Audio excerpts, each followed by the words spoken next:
The funny thing is, the guy with the fur cap, that's actually Steve Martin, playing like a creepy character. Did a little photoshopping. So you dated someone who looked like like creepy Steve Martin?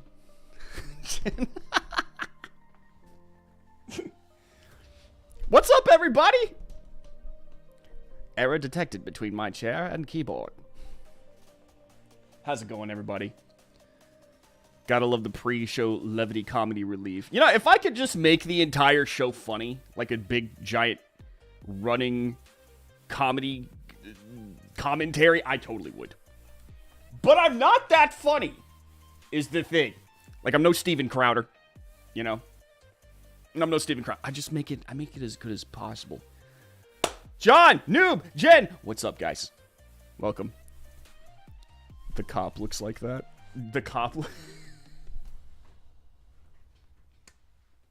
Oh my god. Yeah, I took that Steve Martin thing because I was looking for something creepy.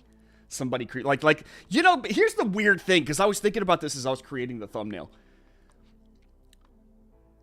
Remember when like pedophiles used to be represented by like the thick glassed guys, and they're like, hi, how you doing?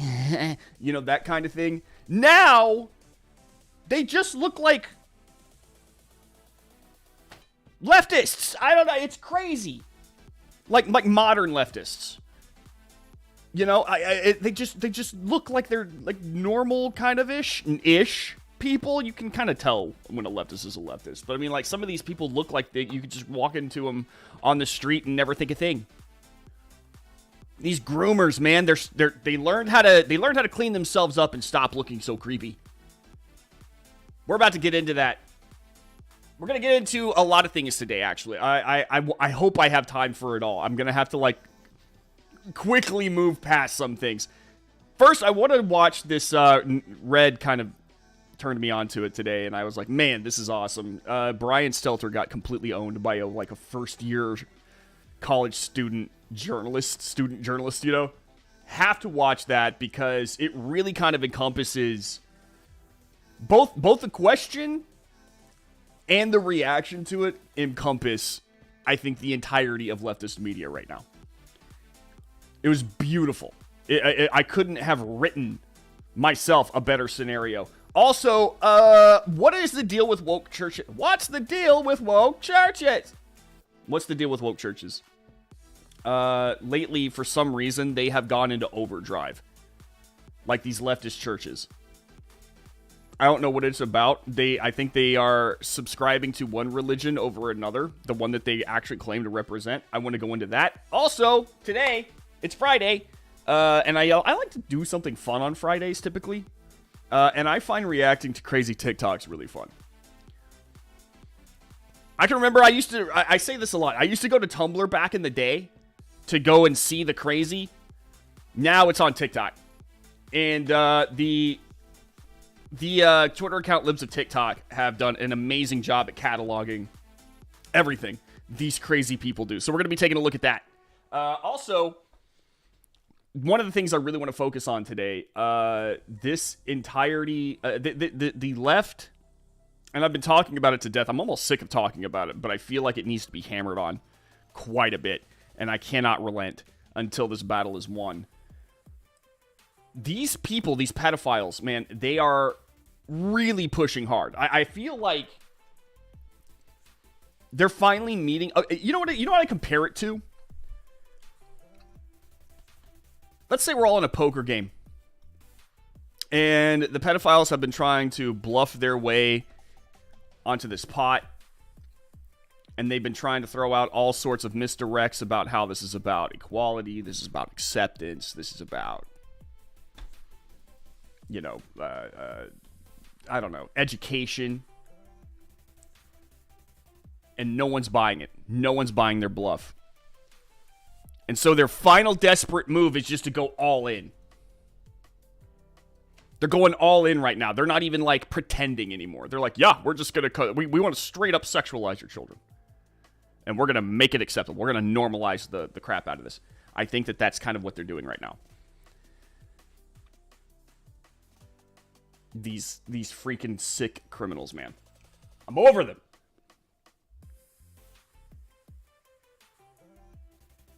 Congrats, Jennifer Van Laar. You dated someone who will forever be known as Creepy Steve. Poor Jen. Jen, you deserve the level of happiness that comes with dating a very manly man. Find a you need to find yourself a firefighter. Find yourself a firefighter. There you go. They're pretty good dudes. I've got a lot of friends. You'd have your 2 dopey sidekicks Red and the club. Might be too morning zoo-ish. It would be morning zoo-ish, but it would be fun. Come on. Look up the Lonely Island song, The Creep. Yeah, you know what? I was trying to find that guy. I was like, should I use that? But like this, I saw the Steve Martin creepy guy, and I was like, it's too perfect. It's too perfect. Because I still kind of want people, whenever they think of pedophiles, to think of that guy a little bit. And just kind of compare the people who are trying to push pedophilia on society with that guy. You know? Stunlock you on everything. Dude, I don't know if it's like ADD or I just got way too much to say. I talk too much. I get stunlocked way too easy. That clip was beautiful. Okay, well, you know what? We're going to watch it. Because for those of you who haven't seen it yet, it is absolutely glorious. Absolutely glorious. So, this is up at the site right now. Sister Told You wrote it. I didn't know this happened until Red pointed it out to me. He's like, hey, we should cover this today. And I almost was like, no, I just kind of want to do TikTok. I had like a long night last night, so I was like a little tired going in. But this made me, I was like, yeah. CNN's Brian Stelter gets wrecked by student during disinformation conference in glorious moment. I want to remind you guys, and I've said this before, disinformation is a buzzword that the left uses to describe anything that the right says that they don't like. That's all it is. It has nothing to do with facts or figures. It has nothing to do with truth. All it really is this is inconvenient to my narrative, and so I'm going to call it misinformation. They've been doing this for a long time with every single subject you could possibly think of. They're just tossing that out left and right, left and right. Misinformation this, misinformation that. Because like in your brain, when you hear misinformation, you automatically think wrong. This is wrong. It's a neat little buzzword to make you think that whatever they're labeling as misinformation can't be trusted. That's all this is. So they had a misinformation conference, which, I mean, they had Brian Stelter as a speaker. That's all you really need to know about the conference right there. But this amazing first-year journalist student goes up there and he just hands it to Brian Stelter in such a way that I was like, this is journalism, folks. This is what we need more of. I'm not even going to read out what he said. I'm going to let you guys hear it yourself. But just understand that going into this, CNN is in a really bad spot right now. Really bad spot. No one's watching their channel. No one's signing up for their subscription service. Brian Stelter keeps getting his butt handed to him by his own guests because, like, and they're supposed to be safe guests too. Like, he brings these people on. Like, he had a former producer, like a legacy CNN producer, and he had a former anchor on CNN, and he's interviewing them, and I think that he thinks that they're going to be like, yeah, CNN is it's the most trusted name in news with a long history of telling the people what's going on in their world, and to glad hand CNN and make him seem like Brian Stelter, seem like he's a part of this grand legacy, and instead they get on and they're like, you people need to stop what you're doing because this is ridiculous. They're about to be merged with Discovery. Time Warner, which owns CNN, is about to be merged with Discovery, and some changes are happening to CNN. They're allegedly going to move away from this huge leftist slant and into a more centered, like news-centered, non-biased type of reporting, which I'll believe it when I see it. But damn, I wonder what's going to happen to Brian Stelter. Because this man is a propagandist. Pure and simple. Like the Democrat Party could literally come out and start saying something along the lines of, hey, the ocean is pudding. And Brian Stelter would be one of the first people to grab a spoon, go to the ocean, and film himself eating the pudding. That's who he is. So with this change in direction for CNN, I do not know what Brian Stelter's going to do. It's his future's a little dodgy. So anyway, Stelter, he appeared Thursday at a Disinformation at the Erosion of Democracy conference, which was held at the University of Chicago, and which featured a lot of speakers and guests, including current and former politicians, as well as many prominent media figures, with precious few of them being actual conservatives. What's up, Steve? Stelter lies on CNN. What can he say when asked about it but lie? Yeah, well, I'll get to that in a second, Steve. I'll get to that in a second, because I have some things like, here's what Stelter should have done. Okay? Stelter went full Ministry of Truth in his response. Holy cow. I mean, I am blown away by what happened. All right. Let's just watch this. The student, Christopher Phillips, calls out Brian Stelter and CNN for being a, quote, purveyor of disinformation. He points to the Russian collusion hoax justice. You know what? I'm just going to let you guys watch this because it's beautiful. Hi, thank you for coming. My name is Christopher Phillips. I'm a first year at the college. My question is for Mr. Stelter. You've all spoken extensively about Fox News being a purveyor of disinformation. But CNN is right up there with them. They pushed the Russian collusion hoax. They pushed the Jussie Smollett hoax. They smeared Justice Kavanaugh as a rapist, and they also smeared Nick Salmon as a white supremacist. And yes, they dismissed the Hunter Biden laptop affair as pure Russian disinformation.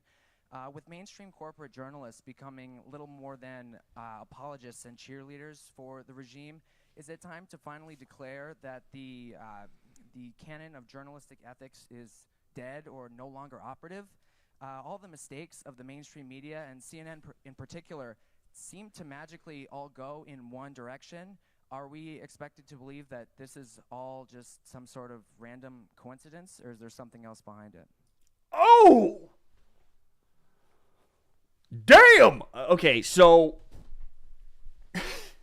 this kid just basically 1, 2, 3, 4 punched Stelter right there. Like, he just laid all the misinformation that CNN has been guilty of over the past few years right in just like a few sentences at a misinformation conference where Stelter is supposed to be an expert on of course, he is a expert on misinformation because he deals in it quite a bit. But this kid just lays out everything that CNN is guilty of. And they are guilty of a lot. They remember that CNN, like many mainstream media outlets, is not a news outlet. It is a propagandist network. Its job is to make you buy whatever the Democrat Party is trying to sell. And that's not tinfoil hat territory. Watch Stelter. That's literally what they're about. They want to denounce and villainize everything that Republicans and conservatives, independents and libertarians do. If it does not align with their thinking, it's got to go. So they will lie, they will cheat, they will bend truths, tell half-truths, in order to try to sell you a story that doesn't really exist. Again, CNN is the network that stood in front of a burning city and said that the Black Lives Matter riots, or protests as they called it at the time, that were responsible for setting those fires and burning down those buildings and looting those stores and beating up those people, they stood in front of that burning city and said that this is a mostly peaceful protest. That's CNN. The same CNN that decided to push a Hillary Clinton a lie about Donald Trump being in bed with Russia for years. Democrats consistently tried to impeach Trump off this narrative that they had no proof for. They always had some sort of bombshell story, some sort of bombshell witness. It's over for Trump. We finally got him, and it always amounted to nothing, but CNN always pushed it. No matter what, no matter how flimsy or how shallow the evidence, that they had the answer. They had Trump in their crosshairs, and all I had to do was pull the trigger. They never could pull the trigger because they don't have any evidence. But they pretended they did. They never apologized once for getting it wrong. Never once. This kid just laid out all of CNN's recent sins. Just the recent ones. I mean, at that point in time, if you're Brian Stelter, what do you do? What do you say? Because your hand is in the cookie jar, and he just showing a light on you. He not only you're caught in 4K, baby. Caught in 4K with your hand in the cookie jar, and he's describing all the other times you've been caught with your hand in the cookie jar. What do you say? Well, what Brian Stelter should say is fair. You know what? In the spirit of making sure that we understand that misinformation is bad, CNN has had committed a lot of mistakes in the past. We're always trying to, or we should be better about it. We should be striving for journalistic integrity. And we did not reach the lofty goals that we say that we should. We messed up. And he said, and he could have said something along the lines of, and it's those things. It's sometimes you make these mistakes and you learn from them. That's what Stelter probably should have said. He should have said something like that. Because it would have at least given him a modicum of integrity. It would have at least given CNN a modicum of integrity. Instead, what does Brian Stelter say? It's too bad. It's time for lunch.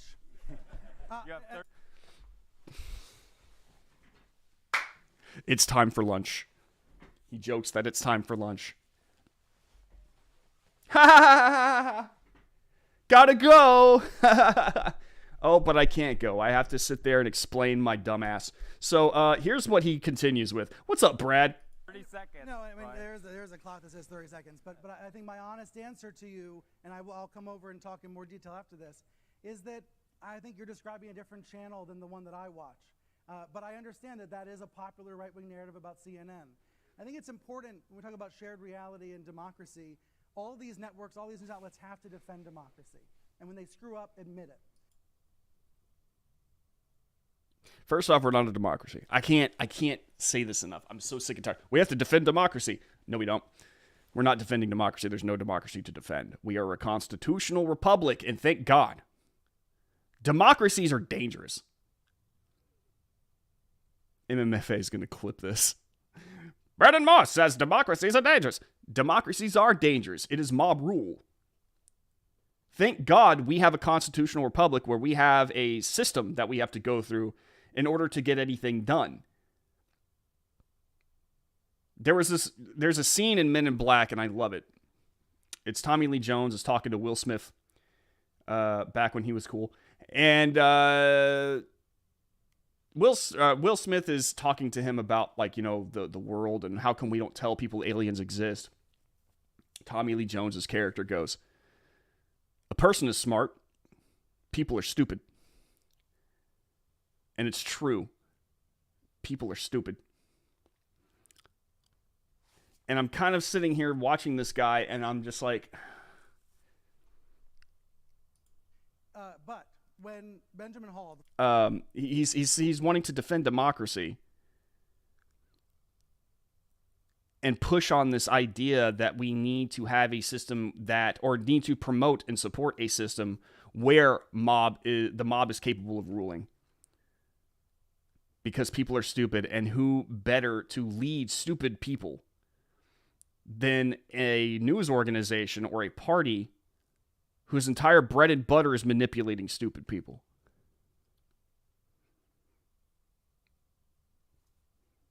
And by the way, I don't mean to say that every single person is stupid, whenever they get together. I mean, there are large groups that do get together and they do incredibly smart things. But if you're predisposed to believe CNN no matter what they say, you are part of a collective that does not critically think about anything. If you believe Brian Stelter for everything that he says, you just take his word automatically, you are one of those people. I am sorry to say this. It sounds very rude. It sounds like I'm being mean, but it's absolutely true. Brian Stelter is a proven liar. That kid just pointed it out. He wants to mislead people. One of the things he would love to have is a democracy because it would make his job so much easier, and he would actually be a lot more relevant in this day and age if we were a democracy. We're not a democracy. We're a constitutional republic where a system has to be worked through in order to get anything done, be it pass laws or issue sentences to guilty criminals who might not even be guilty. Thank God, like part of it, if we did live in a democracy, we wouldn't have a functioning court system. A lot of people don't think about that. We would just have mob rule.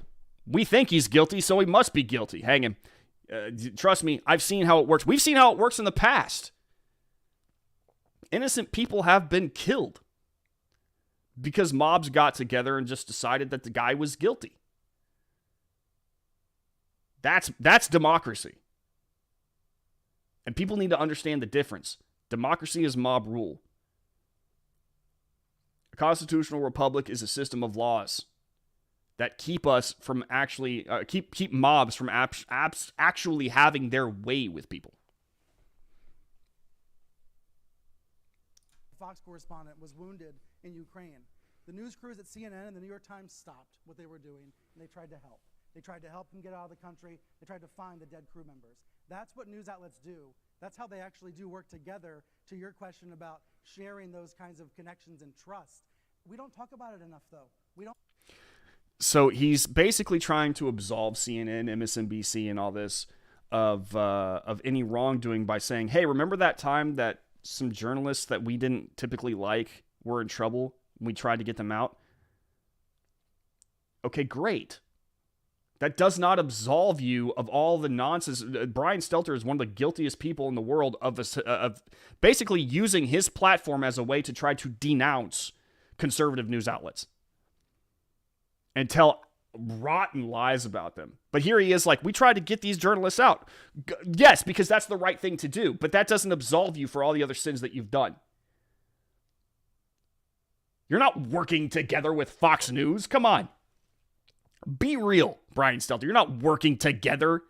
You're not coming together. You're trying to collapse and destroy Fox News. Give me a freaking break, you liar. Don't share that reality about how that happens. And with regards to the regime, I think you mean President Biden. The last time I spoke with a... I do wish the kid hadn't said regime. I do wish that kid hadn't said regime because it gave him away a little bit. Biden aide, we yelled at each other. So that's the reality of the news business that people don't see, that people don't hear. They imagine that it's a situation that simply is not. But I think your question, it speaks to the failure of journalism to show our work and show the reality of how our profession operates. We have a lot of work to do, I think. That was a word salad non-answer. That last part. Brian Stelter effectively just looked at that kid and went, everything that you just said, I'm not going to acknowledge it, but I am going to say that, hey, we do get along from time to time. And we've got work to do. Like, bro. He didn't acknowledge CNN's fault in anything at all.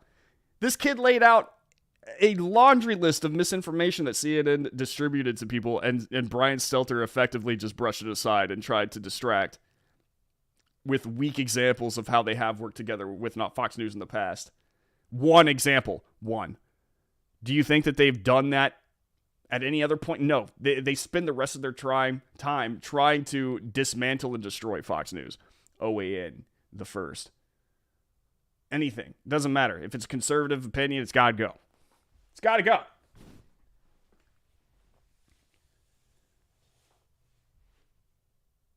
Most people at CNN have brains that resemble pudding. Of course, that would resonate.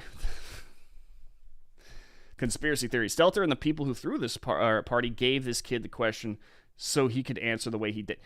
I feel like if this was a setup, a plant, Stelter would have had a much better answer. Something a lot more planned out. Something a lot more solid and substantial. But he didn't. Stelter is great at bullshitting. 100%. He can look at a camera and tell you lie after lie after lie with a straight face because he has no shame. And he was reaching for answers there, I feel like. I don't know. Stelter he showed his ass a little bit there, in my honest opinion. My immediate instinct is to agree, but it's surprising that Stelter didn't try to shout him down. No, I mean, I don't think Stelter would have tried to shout him down. I don't think that he's the shout him down kind of guy. He will just smile at you, look you in the eye, and tell you a lie. And he'll believe it himself. That kind of thing. Late coming in was recording myself. Recording yourself. Is your new podcast coming out soon, Brad? Burn the witch. Speaking of burning the witch, let's move on because I got a lot to cover. This is a trend that I'm noticing that's a little strange. Christian church leads prayer to the God of pronouns, the great they them who breastfeeds. So I don't know what it is about woke churches lately that they're turning it up to 11. Again, I think that I have a theory. You know, like the whole all-in thing that I just said earlier in the show? I think that they understand that their radicalism is getting more pushback than they like. And can handle, really. I think that they're starting to overreact at this point in time. You know how, like, whenever you press down on a peanut butter and jelly sandwich and the peanut butter and jelly comes out of the side? That's kind of what's happening right now. This pressure is on, and every orifice of the leftist system is oozing out more radicalism than they intend because I think the walls are closing in. The walls are closing in on them. And so you're kind of seeing them go crazy everywhere. They're turning the crazy up to 11 everywhere. This includes in these woke churches. Oh, good Lord, no pun intended. Christian church leads prayer to the God of pronouns, the great they them who breastfeeds. Yes, sir, Friday has discussed your narrative war piece. Thank you. Be sure to check out the latest podcast that Brad is releasing. This is Liable Sources. Really great stuff on VIP. If you haven't signed up for VIP, by the way, do so. Enter promo code Morse for a discount. It really helps us out. Gets us more money. And with more money, we can do cooler stuff. And Brad always releases some really great stuff. So be sure to check him out for sure. Also, like this stream if you haven't already. Press the like button. Let's go ahead and dive into this. This is from Alex Parker. And he wrote 3 of these. He's been keeping track of this whole church thing. This woke church thing. And I was reading his pieces, and I'm not surprised, but I'm still a little shocked. Maybe I'm just a little more angry than I am shocked. Thank you for shouting them out, Red. If you weren't aware, last Thursday was the International Transgender Day of Visibility. In observance, the church in Iowa offered a prayer written for the occasion. As seen in a video posted to the First Presbyterian Church's website, Director of Christian Education Anna Sheets introduced the April 3rd invocation thusly. This past Thursday, March 31st, was the International Transgender Day of Visibility. In the PEC USA, we welcome all of our transgender and queer siblings into this family and relationship with the Creator God. So today, I wish to pray a prayer that was written for this incredible day. Will you pray with me? And it implores the God of pronouns who breastfeeds. O God of pronouns, we give praise to the Great One, the one who was identifiable as God. I am what I am, you say. The great they, the incarnate he and she, the God of trans being, impregnating Mary, fathering God. Breastfeeding God of many breasts, you shatter all stereotypes, making every single person, male and female, intersex, non-binary, in your image, exactly in your. Does anyone else picture like this pagan god at this point in time? Like, I'm just seeing like a many-breasted individual, lots of arms, lots of legs. Just non-definable genitalia, half man, half like a man's face Kind of like a trans dude who hasn't really transitioned all that well. His face there with the hair. Whoever they're praying to isn't, this is a political god. Lowercase g. Lowercase g god. A god of politics. A god of the narrative. That's what this is. That's who they're praying to. Whoever this is that they're praying to, it ain't God. God is flexible and affirmative. Spectrum rainbow God.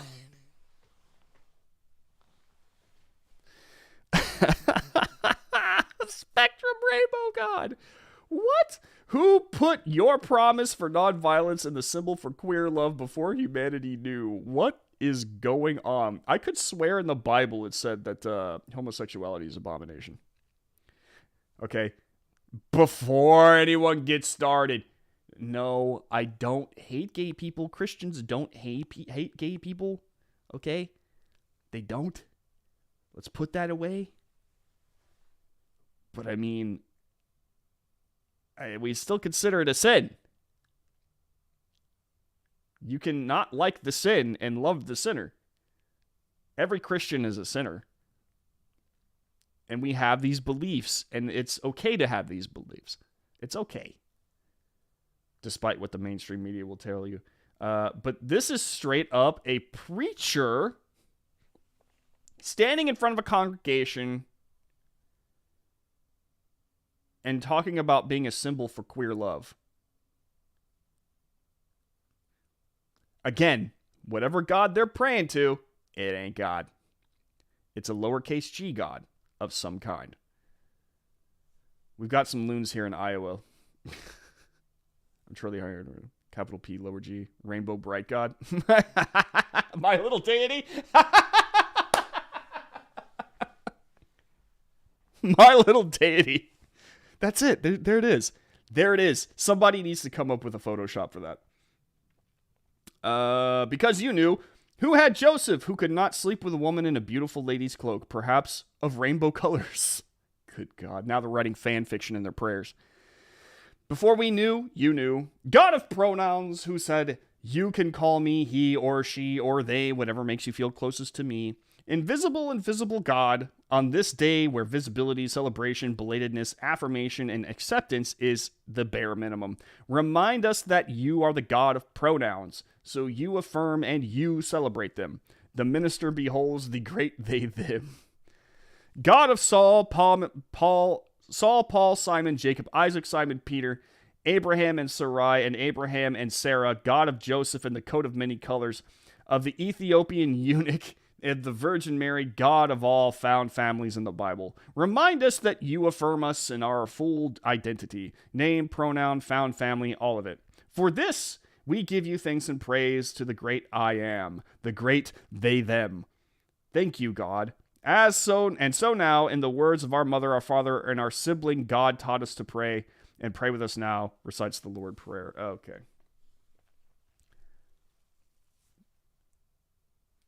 Weird stuff, man. Let's, here's the next one. For Lent, a Chicago church is fasting from whiteness. So we're going to go on from a God of pronouns, whatever lowercase g God they were praying to this. Do you observe Lent? If so, what are you giving up?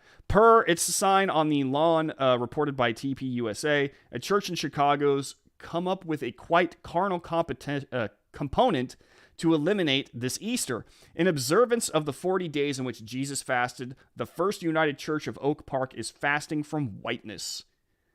On the House of Worship's website, a statement on Lent 2022 theme is offered. Our Lenten theme, it notes, has spurred considerable discussion, with some people questioning the message. Understand their intent. In practice, with the Lenten spiritual discipline of fasting, our intent was to lay aside our usual frames of reference and open ourselves to hearing the gospel message through the voices of Black people, Indigenous people, and people of color. Including all people but white ones will accomplish diversity. Our worship service in Lent have been diverse and beautiful. We pray that God oils the hinges of our hearts' doors, that they might swing open gently to receive the good news of Christ's resurrection, which we all await at the culmination of Lent. This is from TPUSA. The church has pledged to intentionally avoid musical scores and liturgical contributions in its worship service that are, quote, written or composed by white people for the 40 days of Lent, announcing on its website with any accompanying sign posted on its front lawn, the First United Church of Oak Park is fasting from whiteness by including worship music that, quote, will be drawn from the African American spirituals tradition, the South African freedom songs from Native American traditions, and many, many more. There's another one. Catholic University speaker calls for Christians to crucify their whiteness. At Carlow University, recently attendees were taught a lesson in death to self. The Catholic College's Atkins Center for Ethics welcomed speaker Miguel de la Torre. Miguel, a professional of social ethics and Latinx. The Latin people hate that word. They get pulled all the time for this, and they say, "Hey, do you like the term Latinx?" And they say, "No, we'd rather not have that because Latin is already pretty neutral as it is." Now, Latinx is a bunch of white leftists, woke white leftists, trying to force their stuff on a minority, and no one's calling them out for it in the media. No one's calling them out for it amongst themselves. No one's going, "Hey guys, are we the baddies for doing this?" Because, everything that we preach about, it's kind of here in this Latinx phrase. No one's talking, because it's not about minorities. They don't care about minorities. They only care about one thing, and it's not you. Miguel, a professor of social ethics and Latinx studies at the Iliff School of Theology in Denver, denounced Christians who voted for Donald Trump. When 8 out of 10 white evangelicals voted for a person who is completely against everything Christianity stands for, I don't know what Christianity they are practicing, but I want nothing to do with that Christianity. Maybe you can go to the church with the lowercase g, they, them, God. With which Christianity does he wish to associate? Presumably the one committed to certain racial justices. March 3rd's event was called Rejecting White Christianity, and on the table lay not only rejection, but death upon a cross. If you're white, he made clear, don't worry, there's still hope. Don't worry if you're white, folks. It's I know you're just the worst, but you can be saved by their brand of Christianity. Those of us who are colored, some of us can also be white. But the good news is there is salvation. We, who are colored, have to crucify our colonized minds. And for our white brothers and sisters, they need to crucify their whiteness. A guy stood up and said this in front of people with a straight face. It's a novel idea. Normally, Christian optimism comes courtesy of Christ's crucifixion, but Miguel sees another nailing necessary. But even if it's done, he made clear, don't get your hopes up. We embrace Eurocentric concepts like hope because it helps to pacify the oppressed during their oppression. It leads to spiritual liberation and ignores physical liberation. The man's not much for the middle, as College Fix reports. He called hope a, quote, middle-class excuse to do nothing. Oh my God. True character under...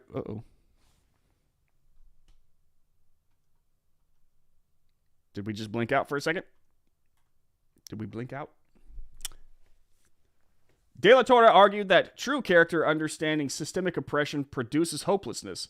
He concluded his talk by urging the audience to realize that embracing hopelessness is to be propelled forward into practice and action. Purportedly, he also lifted up lying and stealing. Action for De La Torre means using what he called a trickster ethic to transform society. I think we're good. Good. Because I heard like a beep in my ear, and then I saw this thing flash, and I was like, oh God, not again. The ethics covering... actions for De La Torre means using what he called a, quote, trickster ethic to transform society. The ethic covers things like how to ethically lie so we can discover what is true, how to ethically steal so we can feed those who are hungry, and how to disrupt the structures that have trained us to oppress ourselves and to take upon our body our own discipline. The empire was built on stolen resources and cheap labor, so hospitality is really the wrong word. What we need is restitution. By seeing this dilemma through the eyes of the margin, we come to a very different understanding of what the Christian response should be. Again, this is... Don't start playing Fortnite.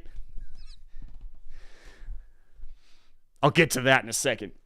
So, this guy is also... whatever Christianity he is practicing, it's not Christianity. These woke churches, first off, they're treating being white, having white skin, as an original sin. It's not. There's no sin in being white. There's no problem, no badness, no evil in being white. Being white is all right. Okay? It's not bad. These social justice, woke culture psychopaths have convinced themselves that a certain melanin level in a person makes them bad. And these churches are trying to push this idea that if you are white, not only do you have some repenting to do, you must repent and then do actions that they tell you to do. Isn't it funny that all of the conclusions that they reach on how white people should act are the same, no matter what group you go to? Repent of your whiteness and do what we tell you to. And maybe, if you continue to be of good service to us, it will absolve you of your sins. You'll still be white, but you won't be as bad. You won't be one of those bad whites. You can feel less guilty about your whiteness. Still feel guilty because you're white.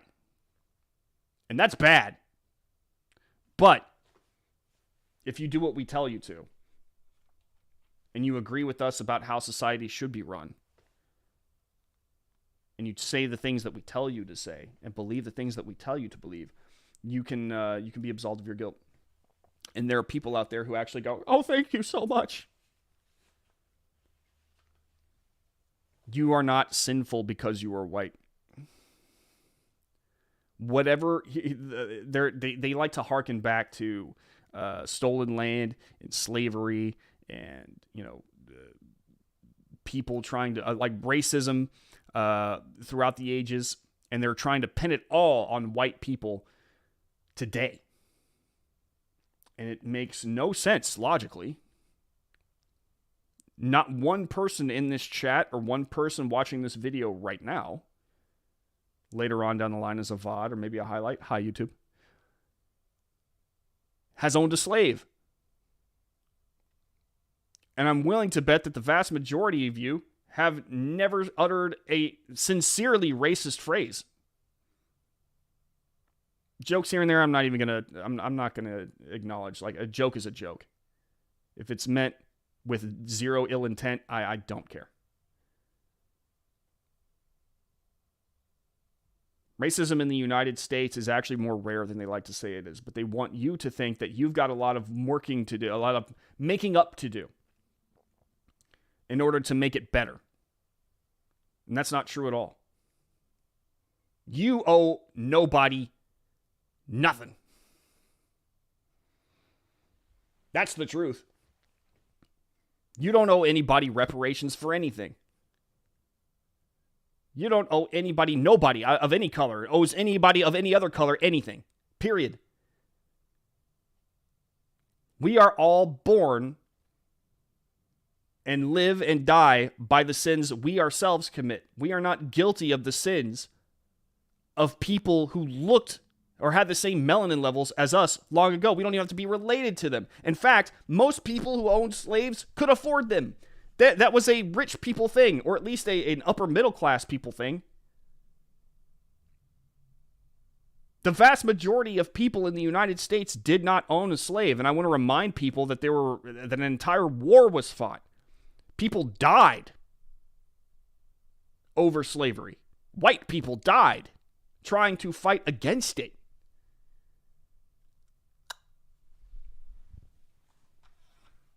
White people were marching right alongside black people during the civil rights era.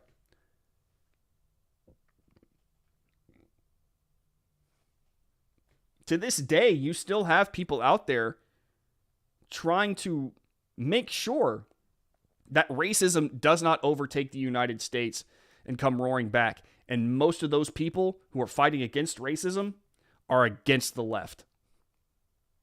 That's the reality of things. the race baiters and stuff who consistently try to make race an issue, as if, like, we have KKK members running down the street on their horses and in their hoods, burning crosses in people's lawns and lynching people left and right. Those people are the racists. This guy right here trying to make white people out to be original sinners just because they were born white is a racist. He is the racist. And he's trying to make himself seem like he is a man of God. And he's trying to use God to sell you racism. These people are trying to use God to sell you transgenderism and LGBT stuff. These people are liars. Snake oil salesmen.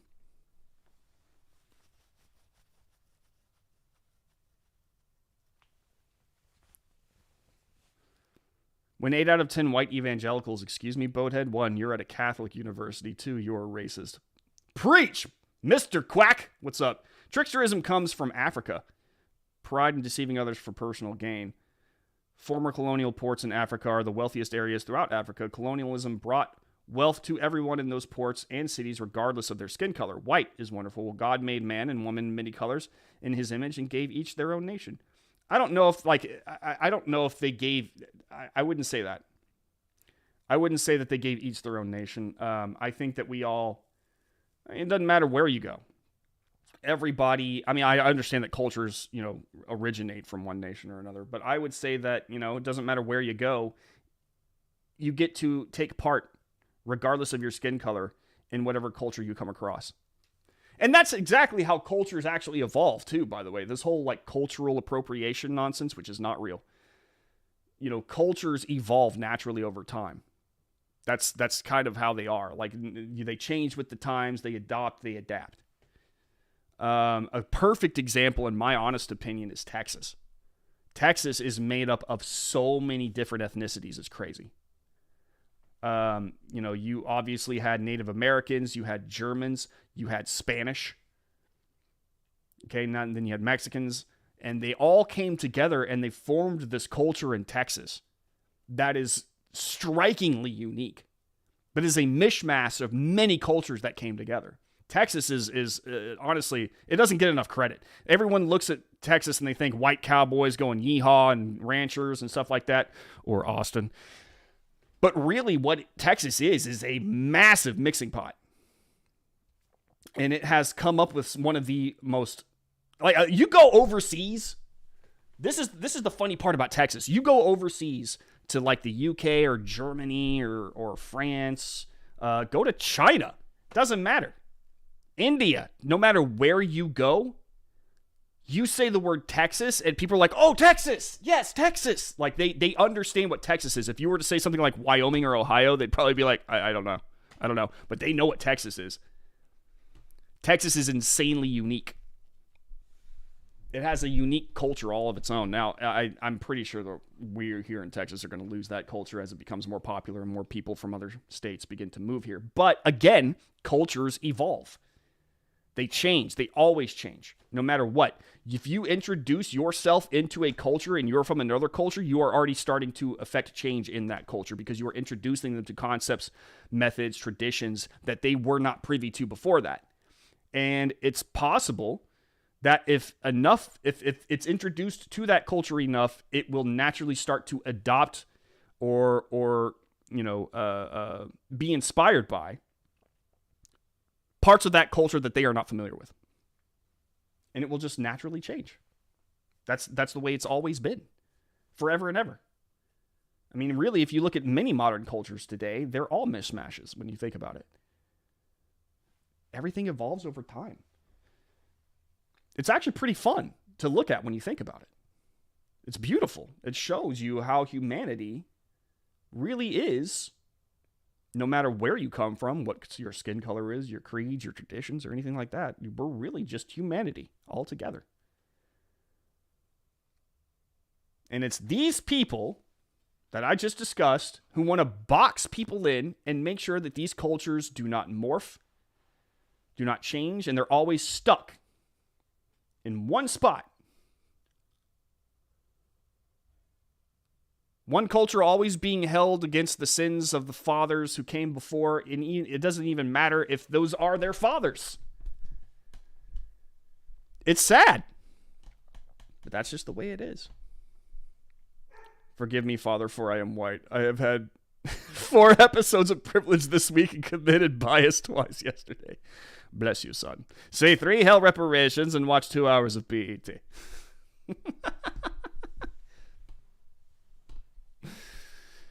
3 hours of MSNBC.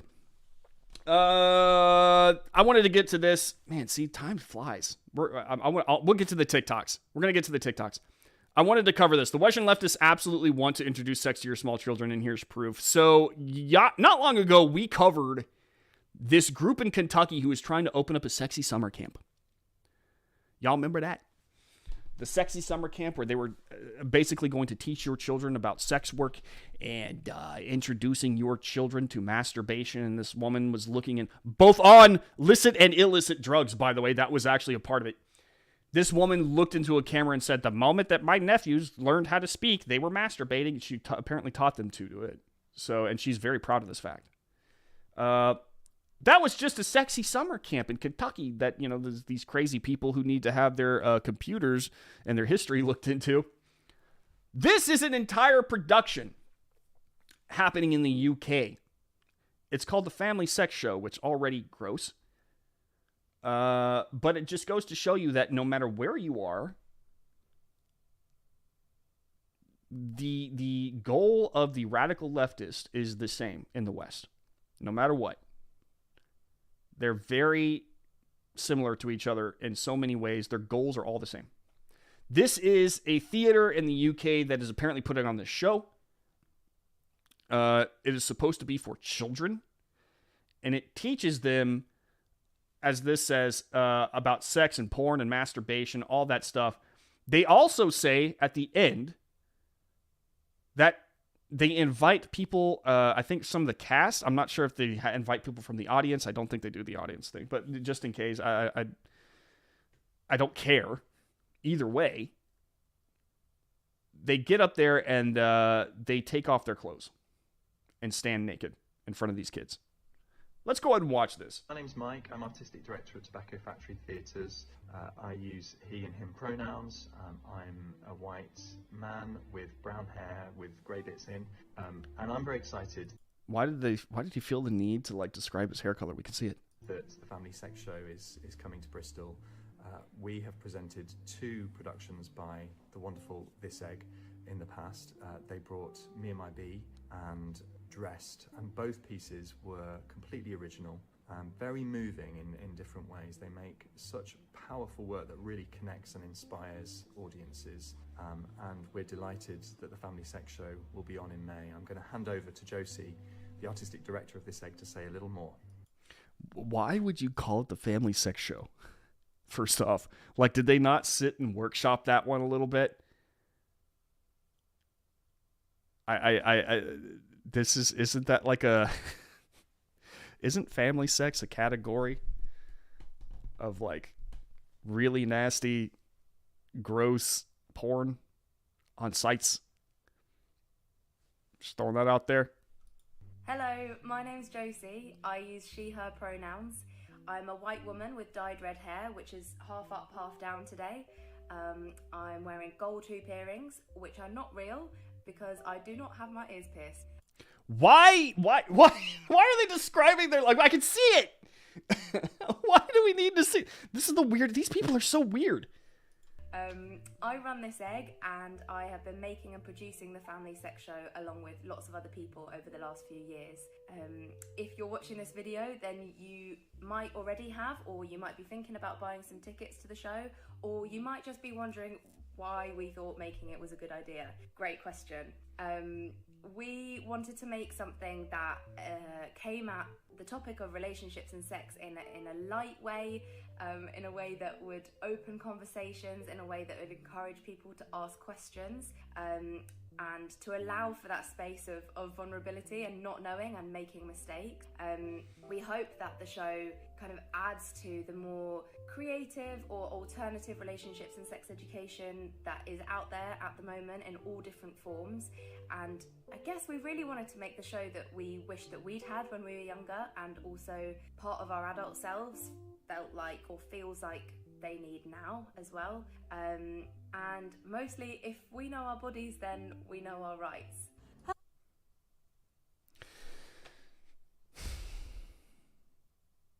So she put this together. I'm trying to wrap my head around this. So she put this together for kids who wish they had, and I'm talking about kids, like kids. This is for 5-year-old kids, around that age. I just don't recall as a kid ever thinking, man, I really wish that I had a play about sex and masturbation and seeing adults naked on set. I don't recall seeing that at all. Thinking that at all when I was a kid. Kids generally, I don't remember any of my friends thinking that.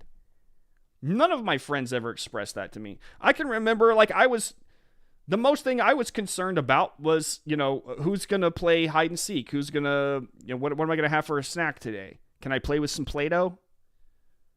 What does it taste like? The things that you're thinking about as a 5-year-old, 6-year-old kid are anything but these topics about sex and sexuality and gender identity. So who's asking for this? Because it ain't the kids. It's these people who think that they need to introduce sex and sexuality to these children who are putting this on and saying, yeah, well, this is really important. This is good. This is for the children. We're going to make the family sex show. Bring your kids, because we're going to teach them about masturbation and sex work, which, by the way, sex work is just prostitution. I don't know why they call it sex. Just call it prostitution. Or pornography, whatever. Why are you introducing? Never mind. I'm going to get to that in a second. Hello, my name is Ailey. I'm Programming and Engagement Manager at Tobacco Factory Theatres. I am a white female with brown blonde hair, and my pronouns are she, her. Family Sex Show is a fun and playful show for adults and children aged 5 and up. It offers an honest, human sex education that is feminist, queer, non-binary, inclusive, and sex positive. Why does a 5-year-old need this? Why does a 5-year-old need this? Not even thinking about it. Doesn't have to think about it. He should be learning to count. He should be learning to read. He should be learning basic things like how to share. When's a good time to, how to behave on the playground.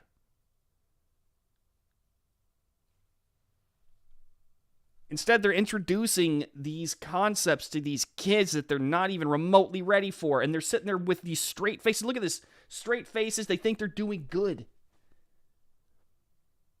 I've read some medical reports from psychiatrists who absolutely say that introducing sex and sexuality to a child harms them.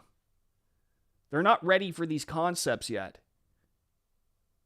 And they're shoving them down their throat. I'm gonna let this play because happy Friday. It's okay, Susie. What's up? I'm gonna let this play out, and I want to address something important. This show can allow audiences of all ages to feel confident about their bodies, their boundaries, and their sexual health. And we really hope to see you here. A 5-year-old has no sexual health. He doesn't have any sexual health. There's no sexuality in a child. You're trying to insert sexuality into the child's life. The Family Sex Show. What a disgusting... Okay. This is how they're advertising it, by the way. They're advertising this for 5-year-olds. Will people get naked? Will people get naked in the show? There is nakedness, yes. At one point in the show, everyone on stage takes their clothes off to the level they feel comfortable to. For some people, that's taking off all of their clothes and being completely naked. For other people, that means taking off bottoms but leaving underwear on. For others, it's not taking anything off at all. This moment lasts approximately 5 minutes. For more information on exactly what happens in the show, see our pre-show documents here. I am not surprised, but I'm still blown away. I'm going to read this. I wrote this earlier. It's on redstate.com right now. Go to redstate.com if you want to follow along, or afterward, because we're constantly pumping out awesome content. And this is one of those things that I wrote, and I kind of want to. I wanted to really think about how I was feeling when I watched this, and I'm just going to go ahead and read this to you now because I want to make sure that my words are carefully put here. The question one has to ask themselves is, what's the end goal here? Is it opening the door for acceptance? Because if it was just acceptance, then it would simply suffice to speak on homosexuality and transgenderism as just another normal thing in our society, and that kids shouldn't be shocked when they see it. However, that's not what they're doing. They're introducing kids to the act of sex, sexual pleasure, performances surrounding it, and the adult nude human body. So, in other words, they often talk about how this is about equality and acceptance, and we want to normalize transgenderism and LGBT so that, the hate that is dealt toward them at all times is lessened or at least eliminated for these kids as they grow up and they don't have the prejudices that people of old had. Well, if it was just that, then they would teach just that. They would make, a gay couple a normal thing. Like, it's not a big deal. They wouldn't hyper focus on it. They would just make it not a big deal. Transgenderism, they just make it not a big deal. They wouldn't have to hyper focus on it because they're just normalizing. A really good example of normalization for the LGBT community was probably the show Schitt's Creek. Schitt's Creek treated LGBT stuff as if it was just a thing, like it was just there. No one ever had a problem in the show with it. No one ever really there was no bad guys. There was no shoving it in your face. It was just there. And it made the show tolerable to watch, by the way. Schitt's Creek, not a bad show. I'll say that. Pretty funny. But that's not what they're doing here. This kind of normalization will only lead to children wanting to perform the actions themselves because children are as imitative as they are impressionable. The sexy summer camp in Kentucky has kids actually practicing masturbation and sexual stimulation on each other's hands while telling them the real way to do it is on each other's genitals. Do they not think that the kids will give it a shot? I think they actually do think they will, and I think that they hope they will. That leads one to wonder who they hope they'll come to when they want to try the real thing. A friend? Or maybe one of the trusted adults who has earned their trust. This is nothing short of grooming. No matter how you swing it, this level of exposure to sex and sexuality to small children is effectively attempting to push them into a lifestyle where sexual interactions are as common as playing hide and seek. They are quite literally out in the open attempting to have your child desire to have sexual interactions with those around them, and it's a safe bet that if they have no limits on what they want to expose your child to, then they'll have no limits in helping your child along the path even further. They're clearly not drawing lines, and they're not giving any reassurances that they'll have any. This isn't about equality, education, or any of the claptrap being rattled off by these people. This is an attempt to swing the door wide open for the acceptance of pedophilia. Full stop. The family sex show, if you take off the family part, it's just sex show. It's a sex show for kids. Y'all, this is straight pedophilia. It's not even a question. These people are grooming these kids. They're trying to groom these kids into being sexual beings at such a young age who are willing to experiment and do all sorts of things with each other and probably with the people who are older. There's no possible way that this isn't a grooming for pedophiles. There's no way around it. None. These pedophiles are out in the open and they want your kids.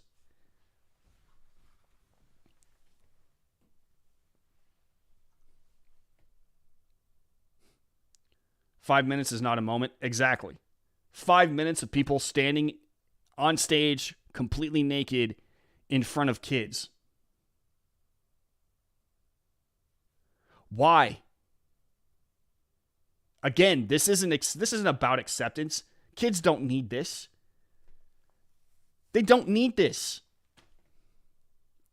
This is a sex show for children, is what it is. And if this continues down the road, do not 100. This isn't even tinfoil hat territory. This isn't Alex Jones-esque stuff. Trust me, they will be straight up having sex on stage in front of children because it's about education and acceptance and normalization and equality. I do not be surprised if at some point in time that happens.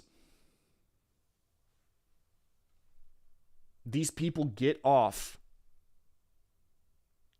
showing themselves to children. Do y'all remember during that drag queen story hour when that guy, the drag queen who was reading kids a story, accidentally flashed his crotch? Was it on purpose? I can't remember.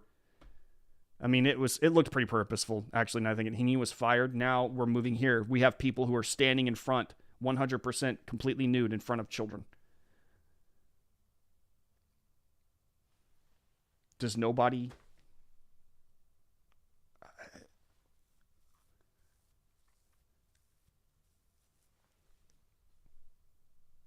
These people have gone into, these people have gone into a mode that is beyond the pale, man. They are 100% attempting to introduce sex to children, and I am aghast at how the left is trying to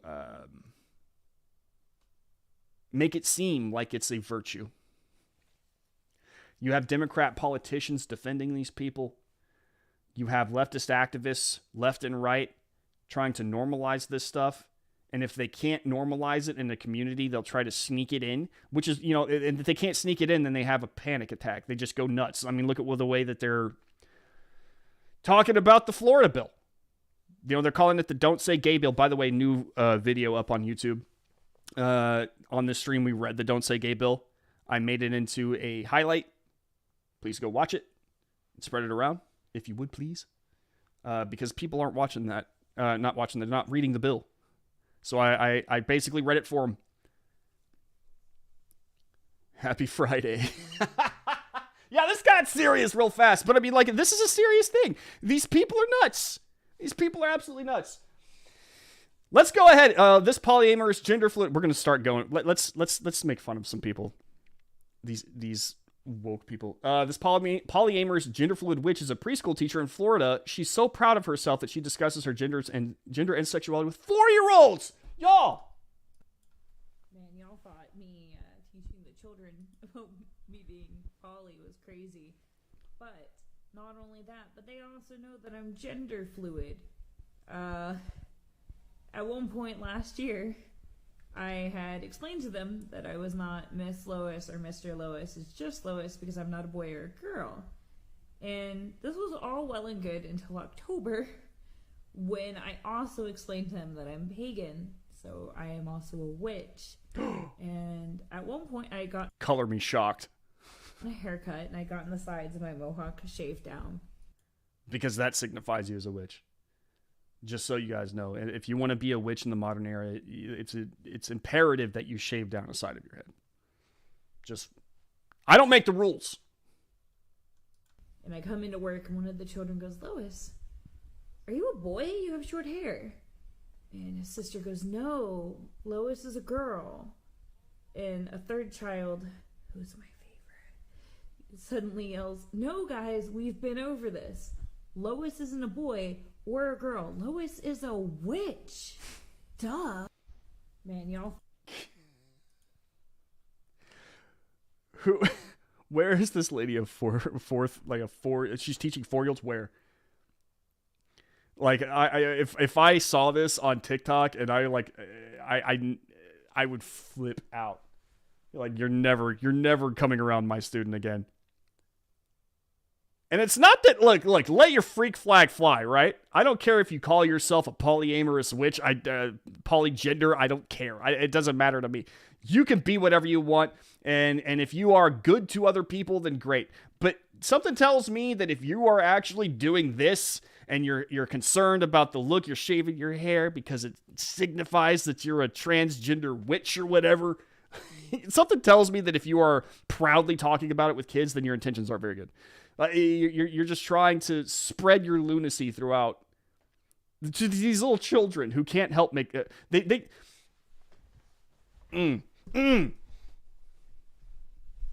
Children are impressionable, and these people are taking advantage of the fact that they're impressionable. And if you take advantage of an impressionable kid in any way, shape, or form in order to spread your lunacy to them, then your intentions are just not good. Period. Oh my God. These people are crazy. Let's do this one. For the record, YouTube, my earlier comment about burn the witch was not a call for violence against the Trinity. YouTube won't care. You're banned. You're banned. Too bad. I don't want these people giving advice to kids on hairstyles, let alone any serious life lessons. Yeah, her hairstyle isn't even like, look at this. Thought me. I was not. First off, I don't. Can somebody explain to me? I don't understand why many of these transgender SJW types, even before they were considering themselves transgender and they were just social justice warriors or whatever, how come they all have this like radical hair color? I do not understand what they're going for here. Does anybody know? Like, what's the appeal? Like, what's the point? There's got to be some sort of unspoken rule here. Am I missing something?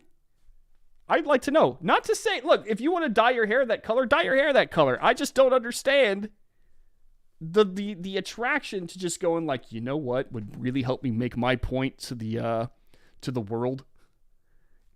I'm going to color my hair some ridiculous color and start shaving the side of my head because people are going to respect me. I don't understand. Okay. And not homophobia. Kids about sex and gender ideology is homophobic. Is basically the belief that there's something bad about gay people or queerness. Like, if you think there's something bad about it, you are homophobic. That's literally what it is. It's that simple.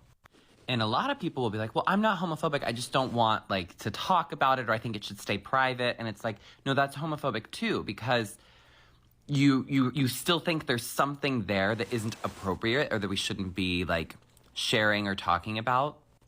And so let me stop him there. I don't see look, your mileage may vary, but personally, I've known a lot of gay people, a lot of lesbians. Some of my closest friends are actually lesbians, believe it or not. Me and lesbians get along really well for some reason. So I don't see anything inherently bad about being a homosexual. I am a Christian. I do believe it's a sin, but as far as like them actually being like it being a horrible, like rejected by society kind of thing, I'm not on board with that. This guy seems to me like he is trying to victimize himself in order to set up the idea that he should be able to talk about sex and sexuality with children. Like, if you don't want to talk about it to kids, then you're homophobic. That's not really how it goes. I mean, like, I don't sit there and talk. We don't encourage talk about sex and sexuality to kids from a heterosexual angle. Like, there's the mommy and daddy thing. Yeah, of course. Ha ha ha. But I mean, like, we don't get into the nitty gritty details. And this is the thing that kind of bothers me. This guy is talking about sex and sexuality. Like, we don't make it a sexualized kind of thing when we talk about this to kids. He wants to. And he's telling you that you're homophobic if you're not on board with that. And that's not flying anymore with people. So, yeah, okay, I guess I'm homophobic then. By the way, can I just say this? Homophobia, they say this a lot, transphobia, homophobia, whatever, the phobia aspect. I think I've talked about it on this stream before. They're using phobia as a shock word, But have you ever actually seen anybody get like approached by a transgender or gay person or whatever and just start breaking out into like uncontrollable sweats and they're panicking, their fight or flight response goes off? Have you ever actually seen anybody do that? Because I haven't. The whole phobia concept is a shock word. It's just there to automatically paint the person that they're arguing with as like an ignorant, hateful person.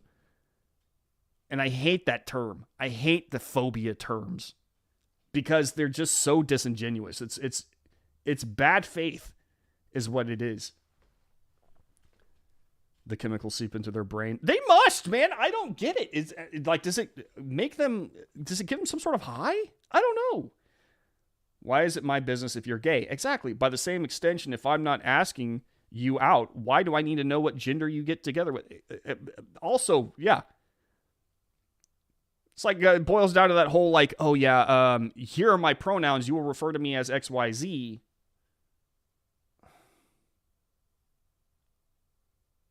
Okay, if you're a nice person, I'm more than happy to do that and understand what your gender is. If you're a nice person, I don't mind calling you Catherine when your name's actually Chuck. If that's what you want, if you're a nice person. If you are good to me, I'll be good to you. The moment you start making demands and start acting like a brat, the moment that you start being a complete dick, guess what, Chuck? How come when you say an adult male should not have sex with a 7-year-old girl, you are not charged as being heterophobic? Damn, Brad. That's good. That's actually, when you think about it. What's up, Becca? It implies there's a psychological defect. It kind of does. Yeah. It kind of does.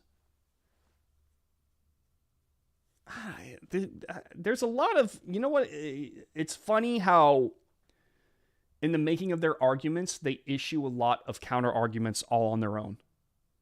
Like they catch themselves. Like, for instance, I'll give you a good example. The definition of, like, they say non-binary. I'm non-binary. Okay, but saying that you're non-binary implies that there is a binary, so no matter what, you fall into one of those binary categories. I don't know. It's weird. And even this idea that, like, we can't talk about sex with kids. It's like, first of all, we probably can. Our society is just, like, way too uptight about it. No, it's not. It's not that we're uptight. It's that we, after generations and generations and generations and generations, understood that there is a limit to what kids should learn at their age. It's not that we're uptight about it. It's that we understand that sex and sexuality, when introduced to children, is damaging. We've known this for a very long time, which is why we do not introduce them to it.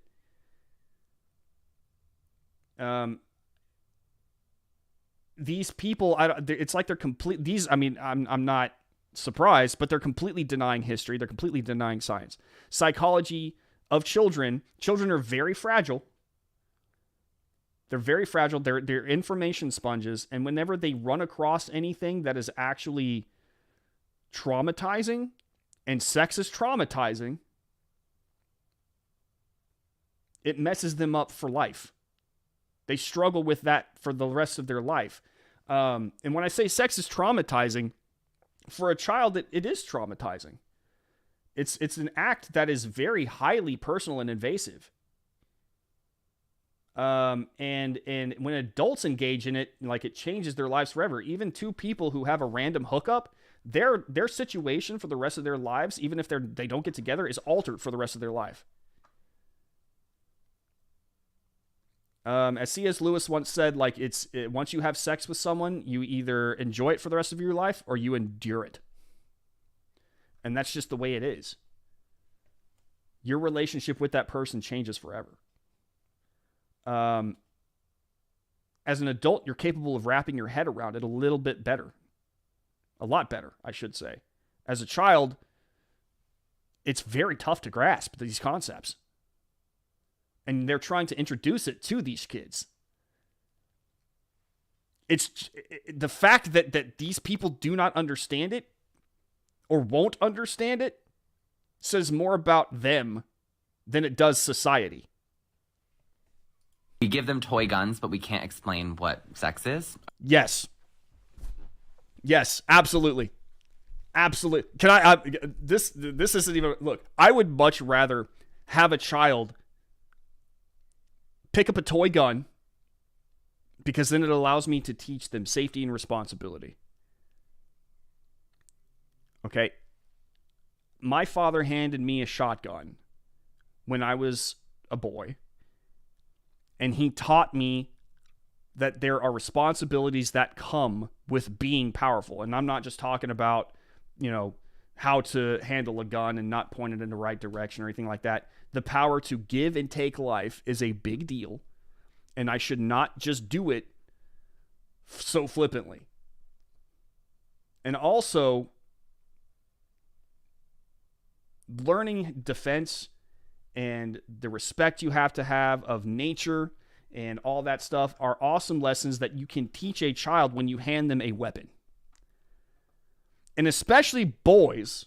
I can't speak for girls. I know that as a boy, we're going to pick up sticks and we're going to play with them and act like they're swords, or we're going to break them into little guns. Okay, we're going to pretend that we are warriors of some kind, no matter what. And we start doing that at a very young age, long before we even start considering sex. Boys, from the moment that we can talk and walk, seem to have some gravitation toward, adventure and soldiering and warriors and fights and battles. And, we're all about this. Knights on steeds. Like, we're attracted to this naturally.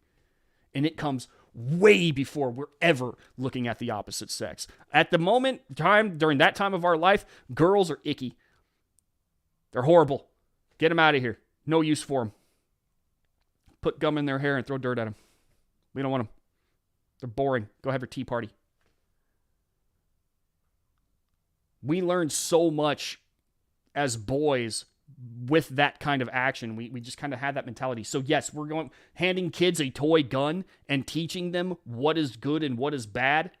And when they hold that gun is so much more valuable than trying to introduce a 4-year-old to sex and sexuality, pornography, and sex work.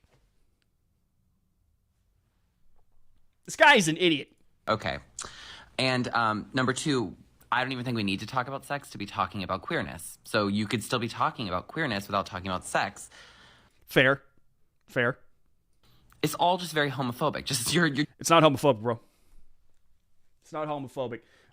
This is what I was saying earlier, though. If you really wanted to normalize and make gayness or homosexuality acceptable, stop shoving it down people's throats and just have it there. But again, this guy's not just talking about that. He's talking about introducing sex to kids and getting mad that he can't do it, but we can hand toy guns to kids. This guy's got it backwards. They demand that we change our language to accommodate their delusions. We should not give in. Empty. All right, so, for backstory, no one at my work even has name tags. Empty. Empty. So, I show up to work like this. 1, 2, 3, 4. 1, 2, 3, 4, 5, 6. She's got a lot of 6 flair. Buttons, usually 7. And they will so much. Is that the only amount of flair that you can give us? I think that if you really want to show your enthusiasm, you're going to need more flair. Under me and be like, just call me young woman. One of them just calls me girl. And they just act like no one is seeing these, even though no one else in the store has any buttons on their shirt. I literally don't know what to do at this point. Management hasn't acknowledged it, so I'm just going to keep adding. But I'm like, huh? I snapped at one of my coworkers. They were like, she, and I was like, he. I have 7 buttons. And he was like, huh? What are you talking about?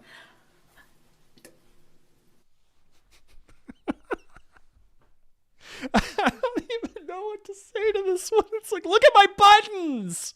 Look at my buttons! Oh my god, that these people are like weird, man. She wants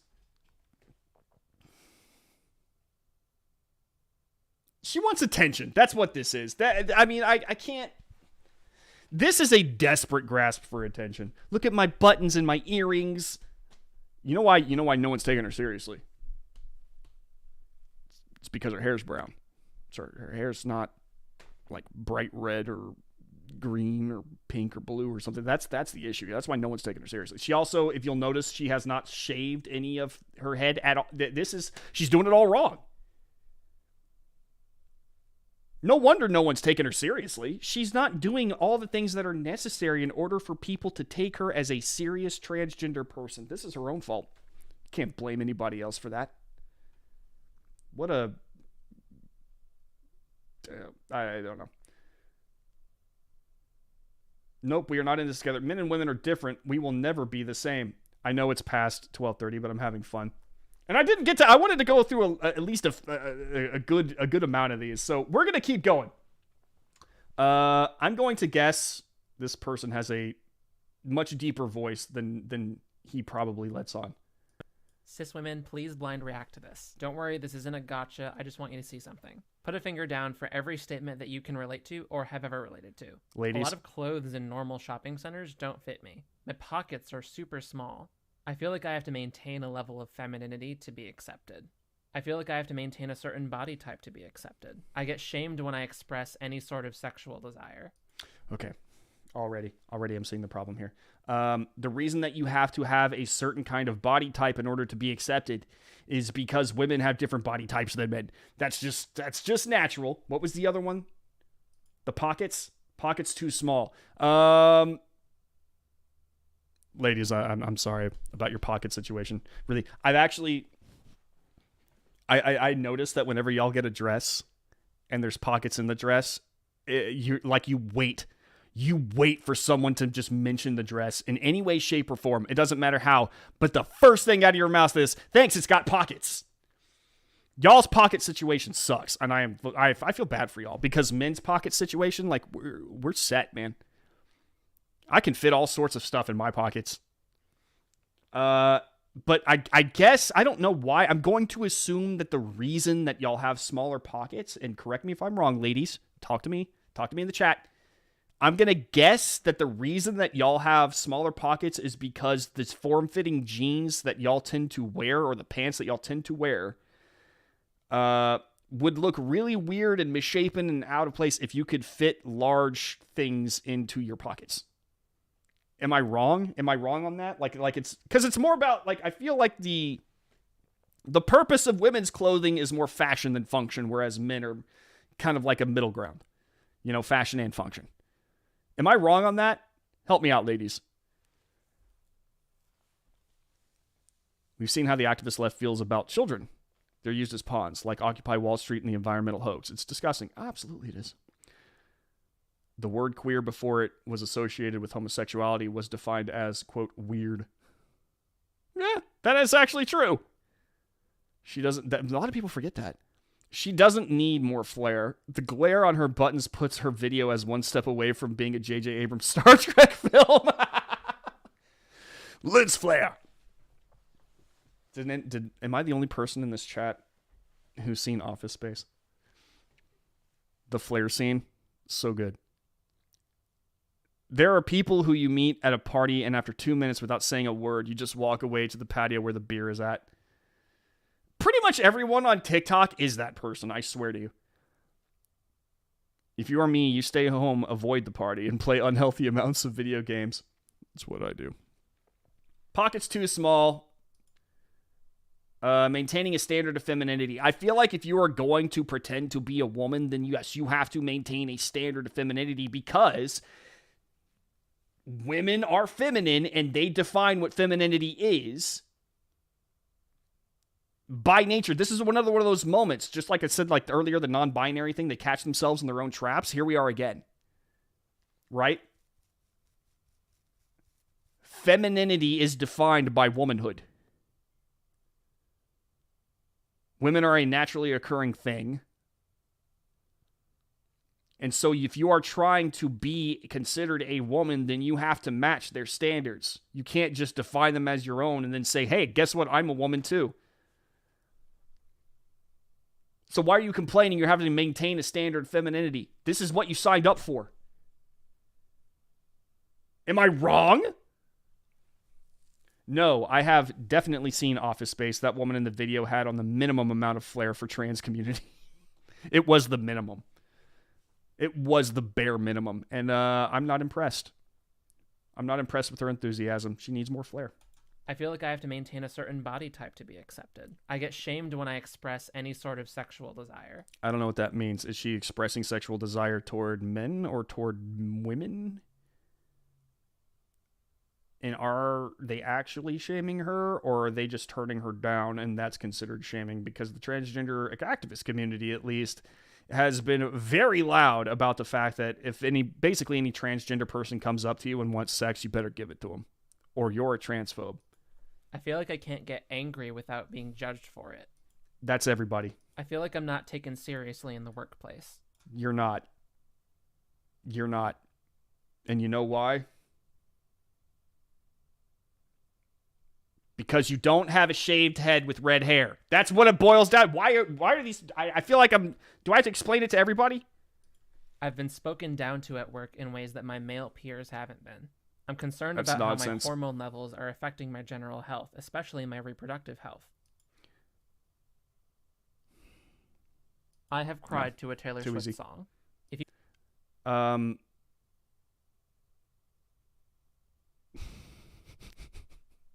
It's the last two. Well, congrats on crying to a Taylor Swift song. I'm sure you wouldn't be the only person who has done this, both either male or female. I don't think that that's necessarily something that, is relegated to womanhood.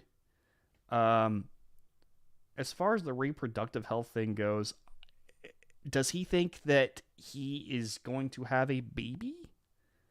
Or that he's going to have a period? I don't get what he's trying to say here. It makes no sense. Because the currency is complaining grievance victimhood? Yeah. That's a great point. I want to be a woman. You can have female features that you presently don't have? No. Yeah. And they catch themselves in their own trap, man. If you want to be seen as serious in the workplace, maybe try changing out of your pajamas. This is kind of a Miss Frizzle look going on right here with the sweater. But again, I mean, what can I say or do? Her hair is brown. Her hair is brown. It's some wacky ass color. That's where the transgender community loses the gay community, since they say everyone should date a trans person. Otherwise, it's bigotry, which is crazy. Dude, Becca, it's funny. I wrote an article about this not long ago, and apparently the lesbians are not happy about the transgender community and their whole they come in there into these lesbian bars and stuff like that. And they say that they're women. Obviously, they're not. And they start hitting on other lesbians. Yeah, I'm a lesbian too. I'm a lesbian too. Woo. And they're like, no, you're not. You got a penis. You're not a lesbian, and I'm not attracted to penises. And then they scream that these lesbians are transphobes. It's these lesbians aren't transphobes. They're not attracted to penises. That's all it boils down to. I don't know why this is so difficult to wrap their head around. But now, the lesbian community is under fire from the transgender community, and the lesbians want the transgender community kind of cast out of the LGBT status, and there's there's a bigger war within the LGBT community than I think a lot of people understand.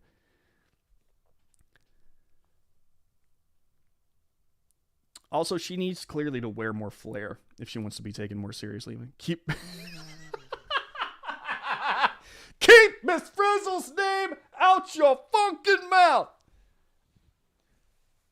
At least when comparing this woman to her, dude, she kind of is seriously, if she had a little bit of the crazy red hair thing going on, I would say that she's trying to be a Miss Frizzle cosplayer.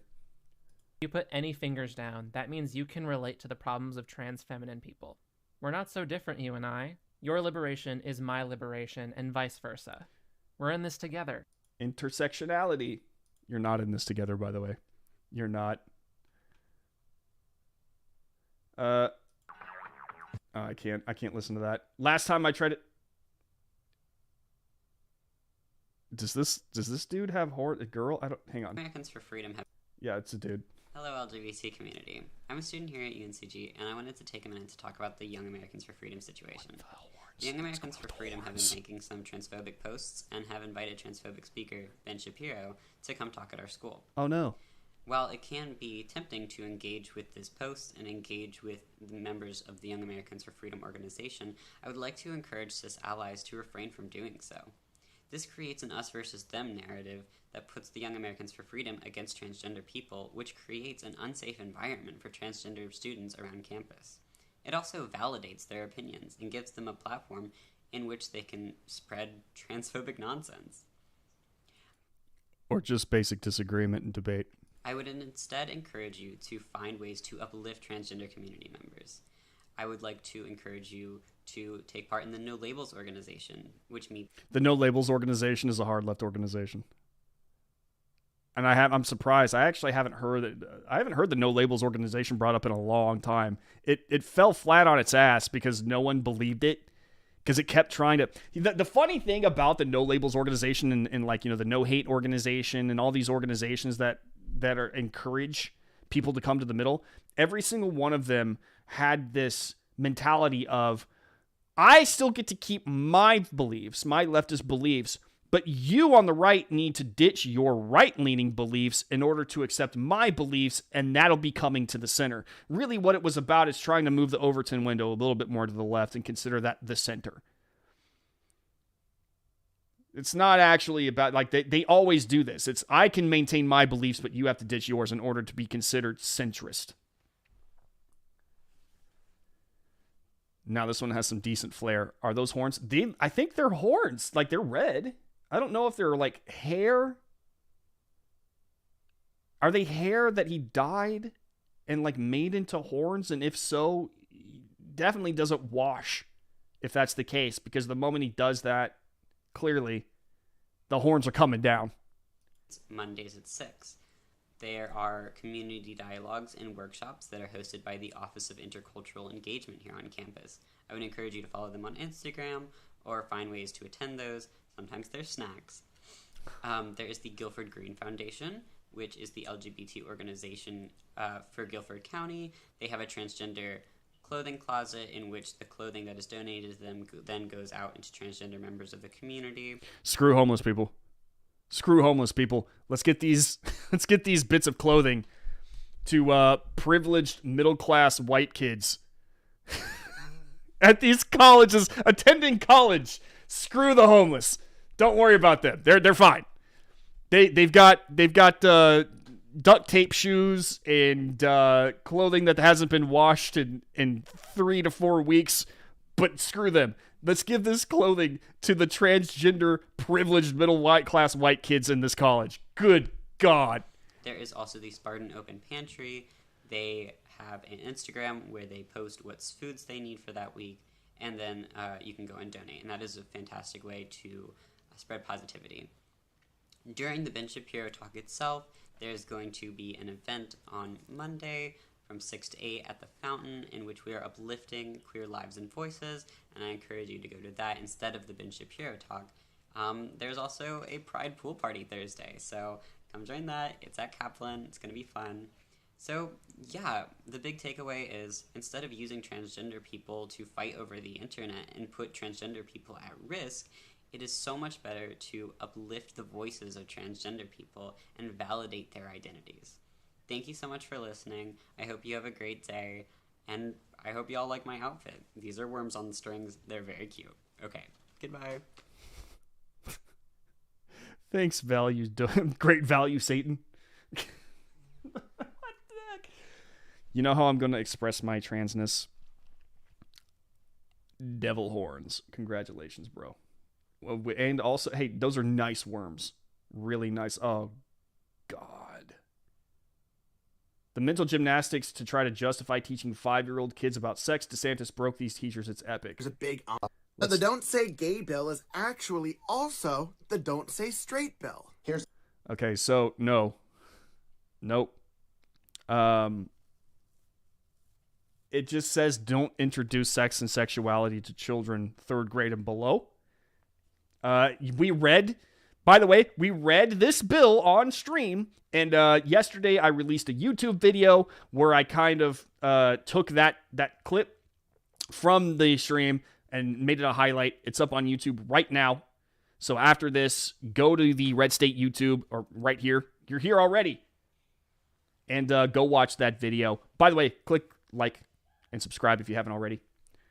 The section if you wanted to pause and screenshot. Because of Florida's choice to keep things vague. This guy's shirt there's is a big insane. umbrella of which look at, I mean, like, you talk about wearing your thoughts on your sleeve, man. This guy just straight up. Where did he get that shirt? Discriminate. They also included straight people. So these are the straight things that you won't be able to talk about in Florida schools when this is enacted. Gender science.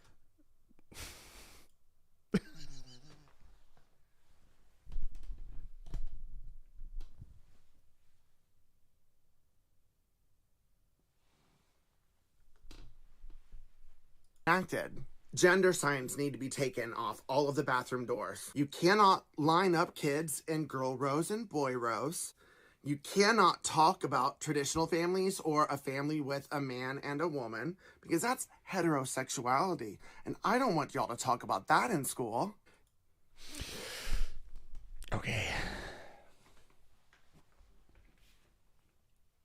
No. He's once again, it's all wrong what he's doing here. What he's doing is effectively trying to argue that what Florida schools are doing is you can't talk about anything. But that's not what it says. And involving, like, you know, it doesn't even say don't say gay. It doesn't say that. You're just not allowed to teach kids sex and sexual identity in the schools. You're not allowed to introduce these radical leftist ideas to children. It doesn't say that you can't say gay. It doesn't say that you can't even mention LGBT stuff.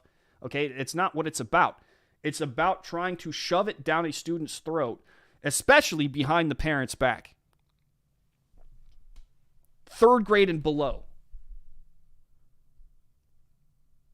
Young children.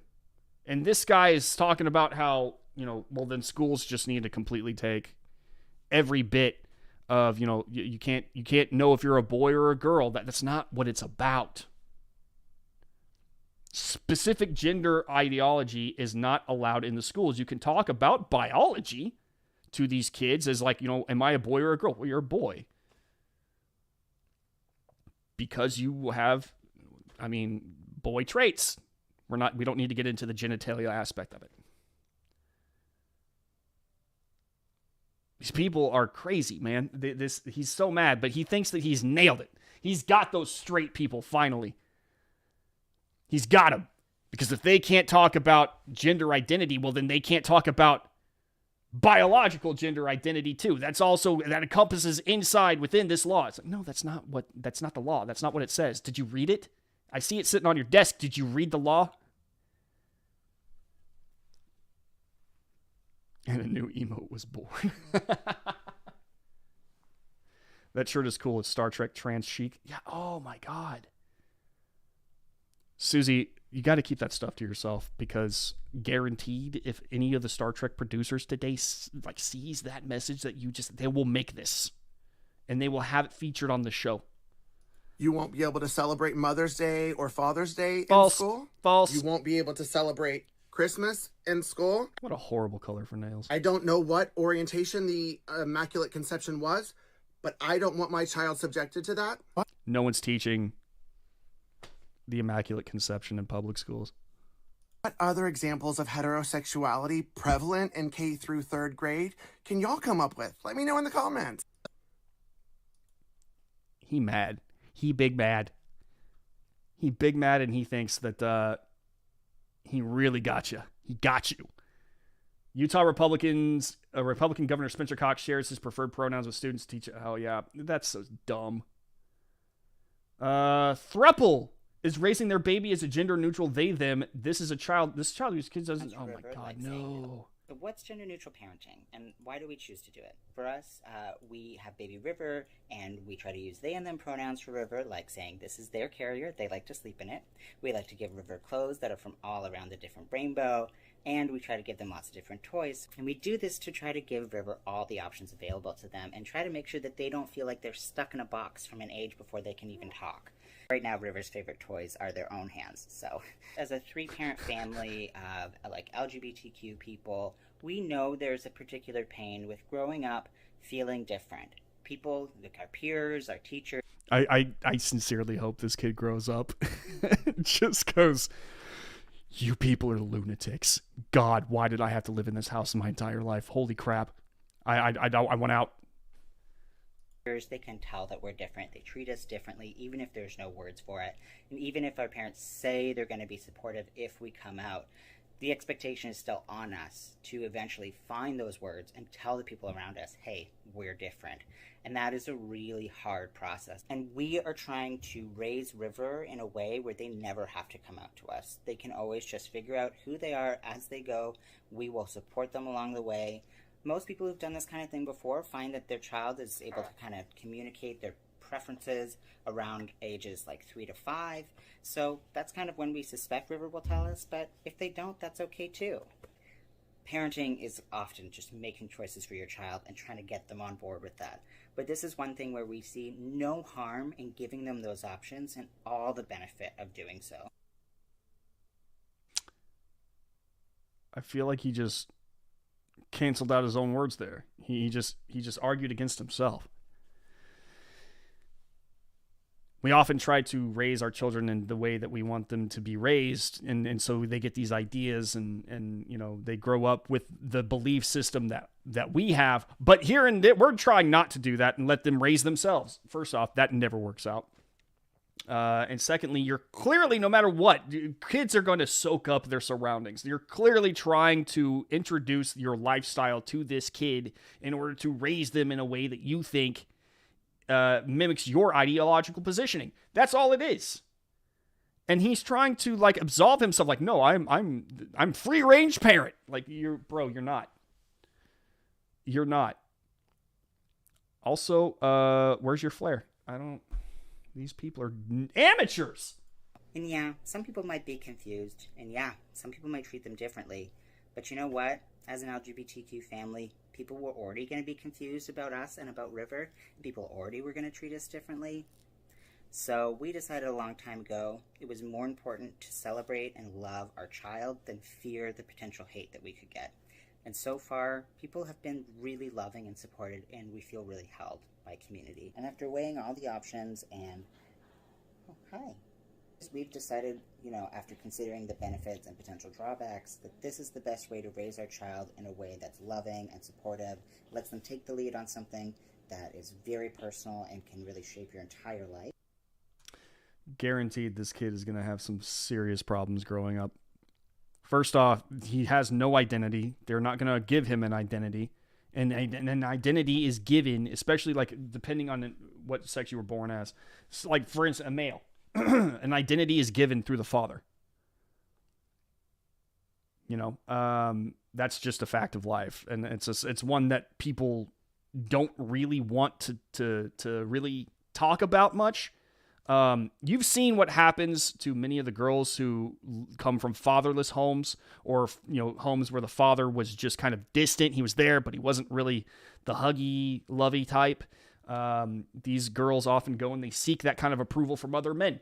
Boys who do not receive their identity from their father, they're lost their entire lives. They either go off and they become out of control maniacs, or they become very effeminate like this guy. They just seem to lost. And this poor kid is about to be raised in such a way where they're going to refuse him an identity.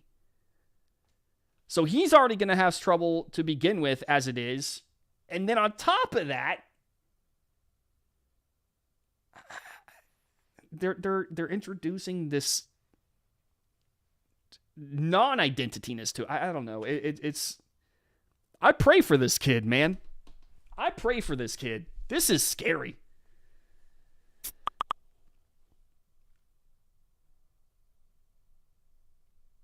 think he's cosplaying the villain Star Crash.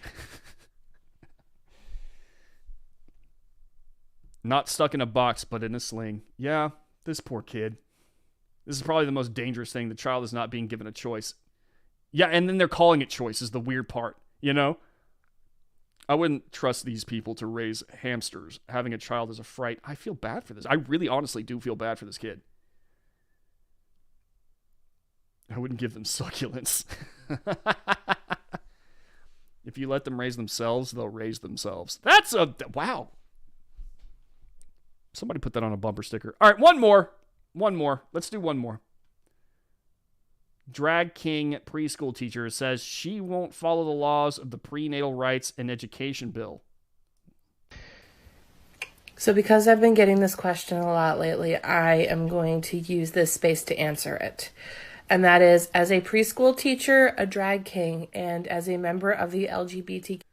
Drag king. I guess drag queen. I see. Drag queen is a man dressing up as a woman. This is a woman who dresses up as a man. Community. How do I feel about the new legislations for like the Don't Say Gay bill or the reporting of transgender kids? And while I don't see things like that too much in preschool, my opinion on it is that I don't care what the government tells me to do. I am going to do what I think is best for the health and safety. And that includes mental health and safety and emotional health and safety of my kids. I will never let any child come through my classroom feeling unloved or ashamed for who they are. You are full of shit. Okay, so I'm so sick and tired of this argument being used by these people who, by the way, this lady's driving me, like, wipe the spittle off the side of your mouth, please. That's gross and it's distracting. I couldn't stop staring at it this entire time. I am so sick and tired of them saying I'm going to introduce this atmosphere of transgender education and normalization and gender fluidity and sex talk and la la la la la la. But I'm doing it for the health and safety of the children. Give me a damn break. You're not doing it because it keeps the kids safe. Again, we've had report after report after report, generations of people who knew that introducing these concepts to small children it only harms them. Period. It harms them. There's no safety. This is all about self-gratification. This is about them trying to make themselves feel like they are not alone, or worse, that they're trying to groom your child for something. This has nothing to do with some selfless act. Nothing. These people delude themselves into thinking that they are somehow superheroes. You're not a superhero. You're just somebody trying to take advantage of the malleable mind of a child in order to introduce your ideology, your points, your virtues, and make your stuff their stuff. That's all you're trying to do. Come on. Stop with this. Just stop lying about it, guys. Like, don't people in the transgender community, the activists, stop trying to pretend like you're doing this for good. You're not doing this for good. You're doing this for selfish reasons, period. Good God. Oh, my God. Not to be confused with DraftKings. DraftKings is a great website. They would never sponsor us, but, you know. It's great. It's good stuff. Brandon's right on how that works.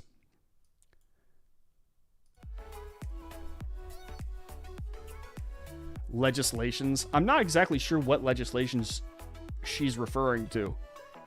But the fact alone that she's like, I'm going to defy the legislators for the health and safety of my children. Give me a freaking break. This is all selfishness. That's all this is. I wish they would just be honest about it. Maybe someone who is crossing the line into being obese is not in a position to lecture others on what is healthy. She was struggling to get the words out. I didn't know if I didn't know if she was like trying to stop from breaking down, you know, like she was trying to keep it together a little bit, but she seemed like she seemed like she was struggling to breathe a little bit.